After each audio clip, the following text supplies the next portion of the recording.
الحمد لله نحمده ونستعينه ونستغفره ونؤمن به ونتوكل عليه ونعوذ بالله من شرور أنفسنا ومن سيئات أعمالنا من يهده الله فلا مضل له ومن يضلله فلا هادي له ونشهد أن لا إله إلا الله وحده لا شريك له ونشهد أن سيدنا ومولانا محمدا عبده ورسوله أما بعد فأعوذ بالله من الشيطان الرجيم بسم الله الرحمن الرحيم إن الله اصطفى آدم ونوحا وآل إبراهيم وآل عمران على العالمين ذرية بعضها من بعض والله سميع عليم۔ یہ سورہ آل عمران کی 33 اور 34 نمبر کی آیت کریمہ ہے۔ اللہ رب العزت فرماتے ہیں، اللہ نے آدم، نوح، ابراہیم کے خاندان اور عمران کے خاندان کو چن کر تمام جہانوں پر فضیلت دی تھی۔ یہ ایسی نسل تھی جس کے افراد نیکی اور اخلاص میں ایک دوسرے سے ملتے جلتے تھے، اور اللہ ہر ایک کی بات سننے والا ہے، ہر چیز کا علم رکھتا ہے۔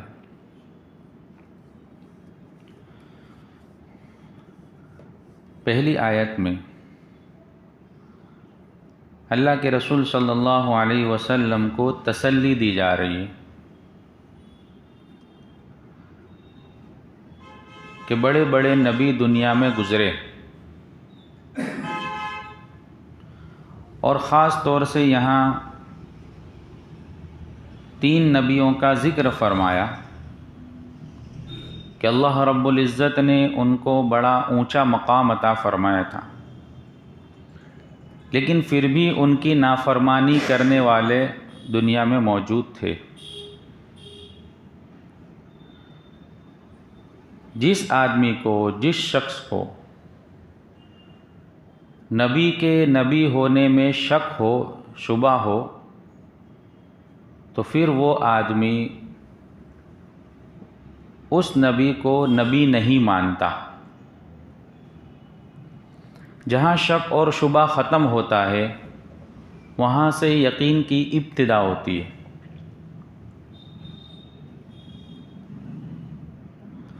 اور کسی نبی کو، کسی ولی کو، کسی نیک آدمی کو، کسی بزرگ کو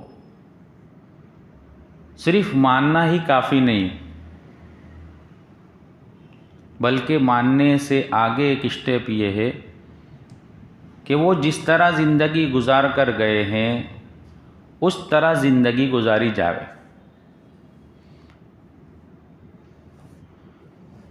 تو یہاں چند نبیوں کا ذکر کیا۔ پہلے حضرت آدم علیہ السلام کا ذکر کیا کہ آدم علیہ السلام کو بھی اللہ رب العزت نے فضیلت عطا فرمائی کہ خود اللہ رب العزت نے اپنے ہاتھ سے بنایا، پھر ان کے اندر روح کو پھونکا، فرشتوں سے سجدہ کرایا، جنت میں پرورش پائی آپ نے، پھر ایک حکمت کے تحت اللہ رب العزت نے دنیا میں بھیجا، اور پھر آپ سے نسل کا سلسلہ چلا۔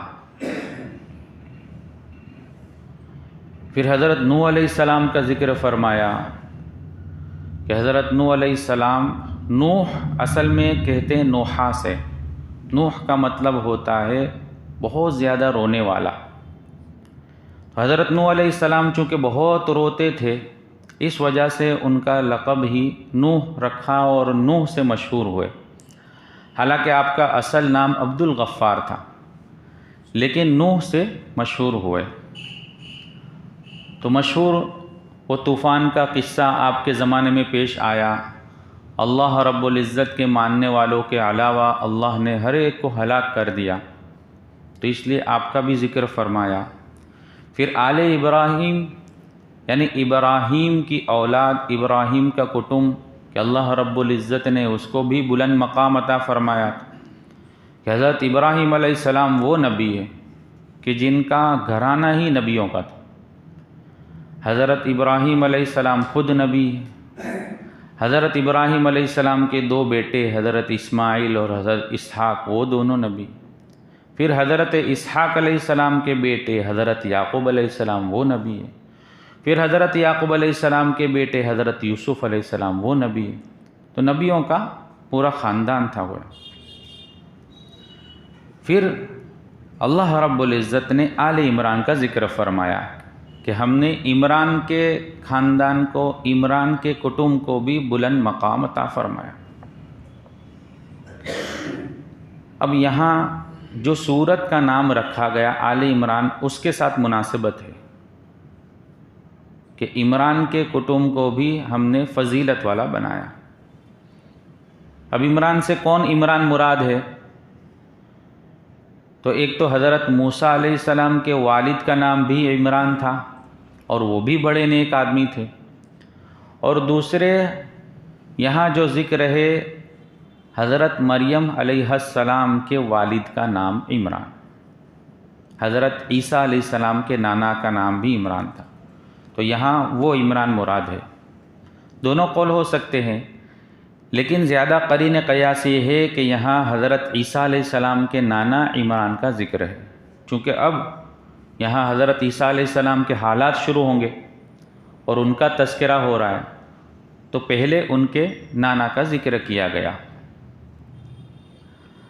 یہ حضرت عمران جو ہے بیت المقدس کے امام تھے، بہت بڑے امام، اور آپ کی شادی جو ہے حضرت حنہ سے ہوئی۔ فاخورہ نامی ایک بڑا نیک آدمی گزرا، وہ فاخورہ کی دو بیٹیاں تھیں، جن میں سے ایک حضرت حنہ تھی جن کی شادی عمران کے ساتھ ہوئی، اور دوسری بیٹی کی شادی حضرت زکریا علیہ السلام کے ساتھ ہوئی۔ یعنی فاخورہ کے دو داماد، ایک حضرت عمران جو بیت المقدس کے امام، اور دوسرے داماد جو ہے حضرت زکریا علیہ السلام جو نبی گزرے۔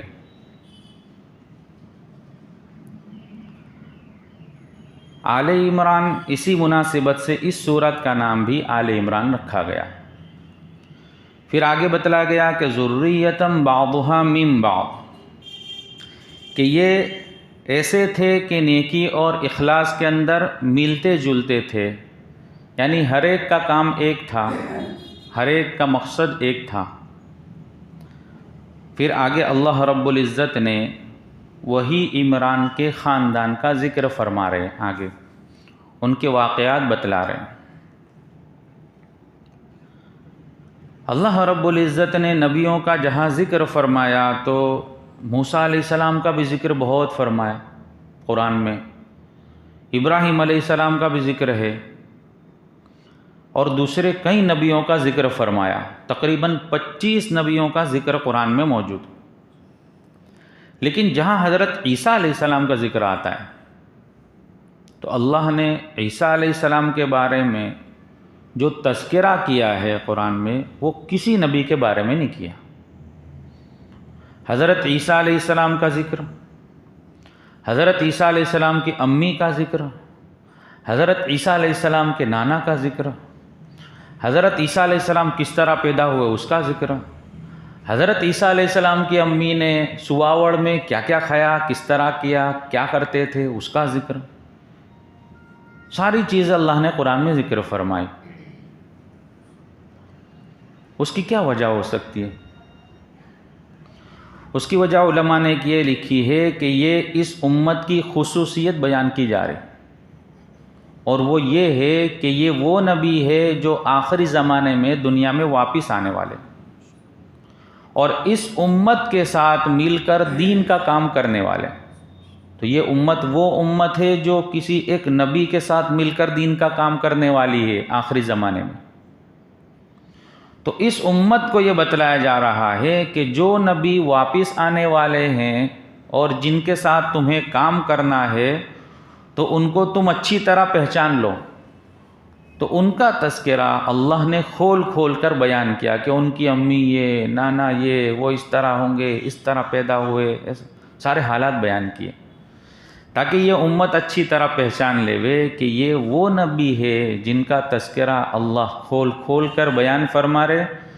یہ جب واپس آئیں گے تو تم ان کو اچھی طرح پہچان لو اور تم ان کے ساتھ مل کر دین کا کام کرو، ورنہ جھوٹا دعویٰ کرنے والے بہت نکلیں گے۔ بہت سی مرتبہ ہم نے سنا کئی لوگوں نے جھوٹے دعوے کیے، کسی نے مہدی کا دعویٰ کر دیا کہ میں امام مہدی ہوں، اور کسی نے عیسیٰ کا بھی دعویٰ کر دیا، اور کہیں کہیں دعوے کرنے والے جھوٹے نکلے۔ تو اللہ نے ان کا تذکرہ کھول کھول کر اس امت کے سامنے رکھ دیا کہ تم ان کو اچھی طرح پہچان سکو۔ آگے اس کا ذکر فرما رہے، اذ قالت امرأة عمران رب انی نذرت لك ما في بطنی محررا فتقبل منی انك انت السمیع العلیم۔ چنانچہ اللہ کے دعا سننے کا وہ واقعہ یاد کرو جب عمران کی بیوی نے کہا تھا کہ یا رب، میں نے نظر مانی ہے کہ میرے پیٹ میں جو بچہ ہے میں اسے ہر کام سے آزاد کر کے تیرے لیے وقف رکھوں گی، میری اس نظر کو قبول فرما، بے شک تو سننے والا ہے، ہر چیز کا علم رکھتا ہے۔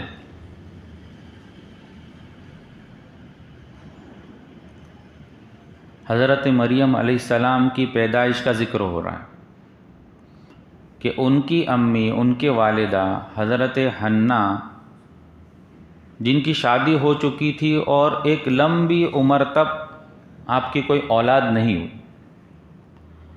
ایک موقع پر حضرت حنا گھر سے باہر کھڑی ہوئی تھی کہ دیکھا کہ ایک پرندہ ہے جو اپنے بچے کو پیار کر رہا ہے۔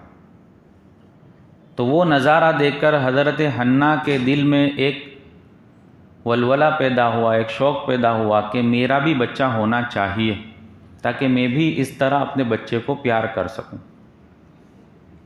تو اسی وقت حضرت حنا نے یہ دعا کی جس کا ذکر اس آیت میں، اور دعا بھی کی اور ساتھ میں منت مانی کہ اللہ، میرا جو بچہ ہوگا تو میں اس کو محبت تو کروں گی لیکن اس کو تیرے نام پر وقف کر دوں گی، بیت المقدس کی خدمت کے لیے اس کو میں وقف کر دوں گی، یعنی وہ اس کو میں دنیاوی کام میں نہیں لگاؤں گی بلکہ اس کو میں مسجد اقصی بیت المقدس کے لیے خدمت کرنے کے لیے وقف کر دوں گی۔ یہ نظر مانی۔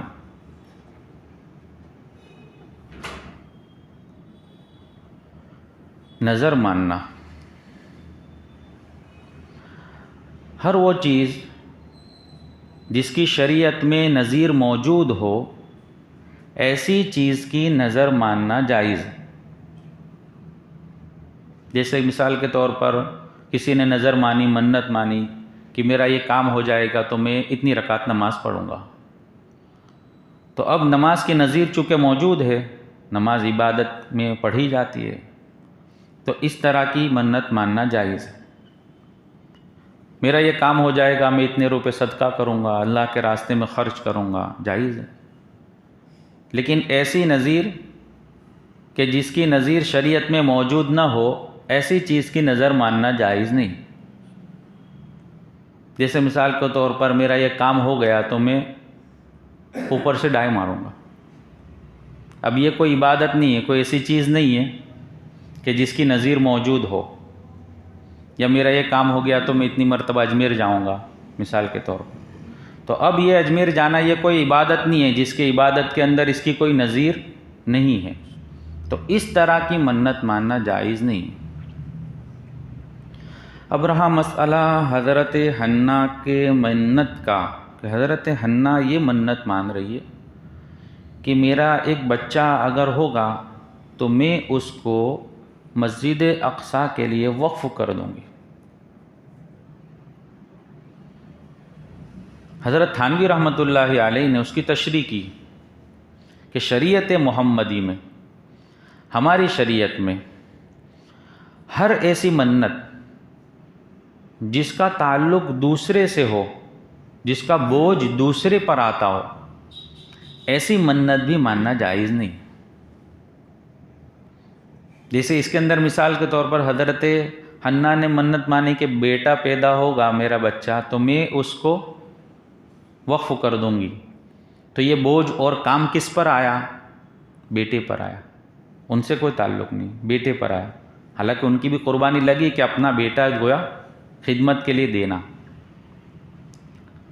تو اس طرح کی منت، جیسے اس کی مثال ہم آسانی یوں سمجھ سکتے ہیں کہ میں نے اگر منت مانی کہ میرا یہ اگر کام ہو گیا تو جو ہے ہمارا اسلم بھائی سب کو دعوت کرائیں گے، سب کو کھانا کھلائیں گے۔ ابھی کھانے کی دعوت نہیں ہے، یہ تو ایک مثال ہے۔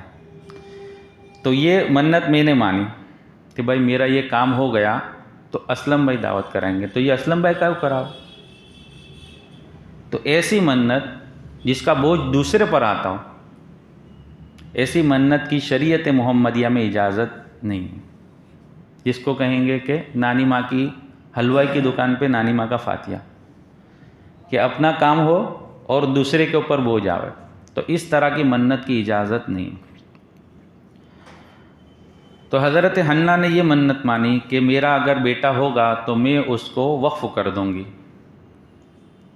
لیکن ہوا کیا؟ اللہ رب العزت تو اس کو جانتے تھے۔ فَلَمَّا وَضَعَتْهَا قَالَتْ رَبِّ إِنِّي وَضَعْتُهَا أُنثَىٰ وَاللَّهُ أَعْلَمُ بِمَا وَضَعَتْ وَلَيْسَ الذَّكَرُ كَالْأُنثَىٰ وَإِنِّي سَمَّيْتُهَا مَرْيَمَ وَإِنِّي أُعِيذُهَا بِكَ وَذُرِّيَّتَهَا مِنَ الشَّيْطَانِ الرَّجِيمِ۔ پھر جب ان سے لڑکی پیدا ہوئی تو وہ حسرت سے کہنے لگی، یا رب یہ تو مجھ سے لڑکی پیدا ہو گئی ہے، حالانکہ اللہ کو خوب علم تھا کہ ان کے یہاں کیا پیدا ہوا ہے، اور لڑکا لڑکی جیسا نہیں ہوتا۔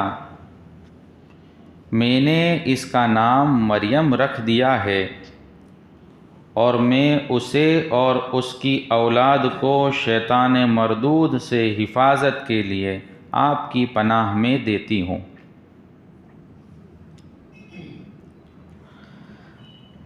انہوں نے تو منت مانی تھی حضرت حنہ نے، لیکن اتفاق سے لڑکی پیدا ہو۔ اب مسجد اقصیٰ کی خدمت کے لیے تو لڑکا دیا جاتا تھا، لڑکی مسجد کی خدمت نہیں کر سکتی۔ تو حضرت حنہ کو اس پر غم ہوا، افسوس ہوا کہ یار میں نے تو نیت کی تھی لیکن یہ تو لڑکی ہو گئی۔ تو اللہ رب العزت کو تو اس کا علم تھا ہی، لیکن اللہ رب العزت نے تسلی دی کہ لڑکا لڑکی جیسا نہیں ہوتا۔ اللہ کو تو معلوم تھا کہ یہ لڑکی جو پیدا ہو رہی ہے وہ لڑکی ایسے کام کرنے والی ہے جو ایک لڑکا بھی نہیں کر سکتا، اور اللہ رب العزت نے ایسے کام حضرت مریم سے لیے۔ پھر دوسری چیز ذکر فرمائی کہ حضرت مریم نے اس کا نام، حضرت حنہ نے اس کا نام مریم رکھا۔ اس سے ایک بات یہ معلوم ہوئی کہ بچہ اگر جب پیدا ہو تو اس وقت فوراً بھی اس کا نام رکھا جا سکتا ہے۔ یہ ماننا کہ 7ویں ہی دن نام رکھو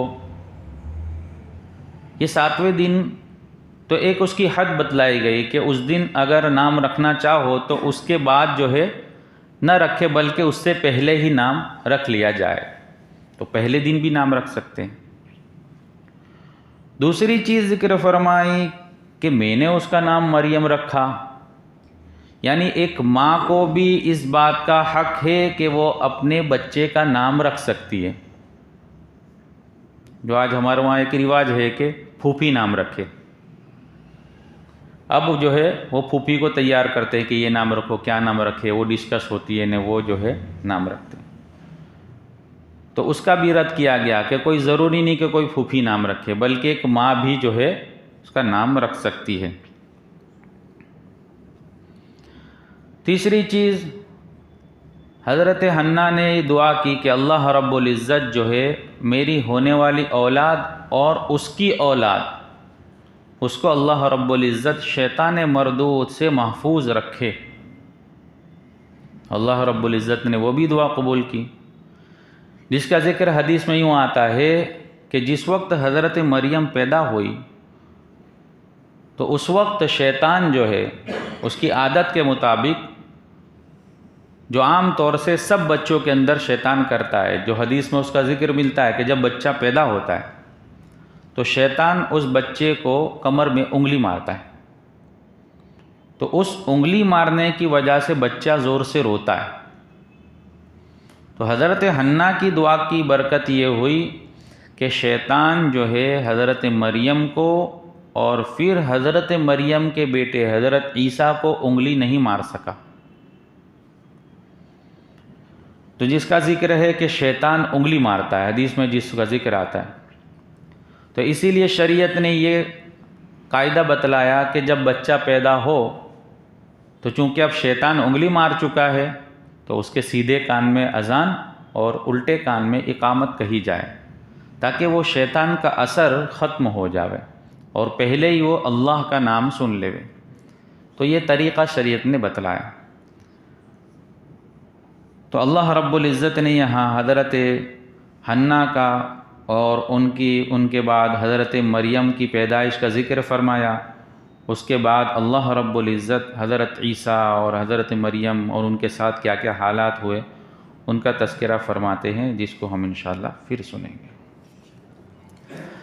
بسم اللہ الرحمن الرحیم، سبحانک اللہم وبحمدک وتبارک اسمک وتعالی جدک ولا الہ غیرک، اللہم صلی علی سیدنا مولانا محمد وعلی آل سیدنا مولانا محمد صلاة تنجنا بها من جميع الأهوال والآفات وتقضي لنا بها جميع الحاجات وتطهرنا بها من جميع السيئات وترفعنا بها عندك على الدرجات وتبلغنا بها أقصى الغايات من جميع الخيرات في الحياة وبعد الممات إنك على كل شيء قدير یا ارحم الراحمین یا اکرم الاکرمین۔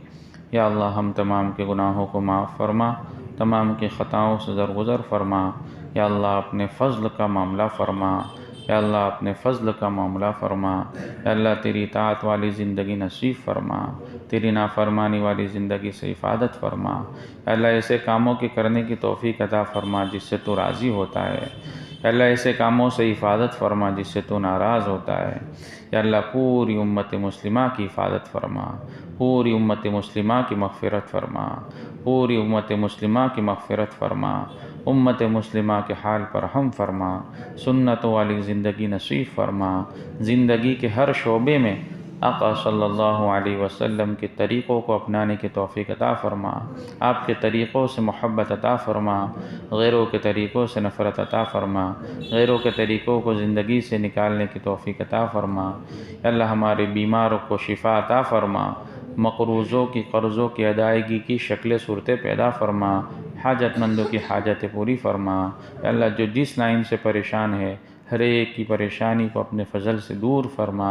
یا اللہ تمام حاضرین مجلس کے گناہوں کو معاف فرما، تمام کی جائز اور نیک مرادیں پوری فرما، تمام کی نسلوں کو قبول فرما۔ یا اللہ ہماری دعاؤں کو اپنے فضل و کرم آقا صلی اللہ علیہ وسلم کے صدقے میں قبول فرما۔ یا رب صلی وسلم دائما ابدا علی حبیبک خیر الخلق کلہم۔ سبحان ربک رب العزة عما یصفون، سلام علی المرسلین والحمد للہ رب العالمین برحمتک یا رحمن۔